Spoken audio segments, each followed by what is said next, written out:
सांगते तुला, अशी जरा सुद्धा लाज नाही वाटत का ग? हा ए टवळे, तुझ्या नवऱ्याकडे बघायला त्याला काही सोनं लागलंय का?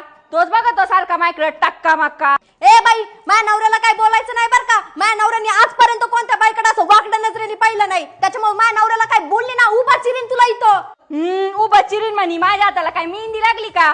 तो नवरा किती भोळा आणि किती सरळ आहे ना, मलाच नाही अख्ख्या महाराष्ट्राला माहितीये. एक मिनिट. अरे सुरेखा, शहाणी झाली का तू? ओ बोलतोय ना मी. आय एम टॉकिंग नाव. काय ग, माझ्या बायकोला घालून पाडून बोलते का तू? इकडे. अगं सुरेखा, कशाला मॅटर वाढवते? संध्याकाळी 7 वाजता टेरेसवर ये, तुला आहे ना लय भारी गिफ्ट आणलेले. गिफ्ट घेऊन विषय मिटून टाक ना. आपलं टिकवायचं का नाही आपल्याला?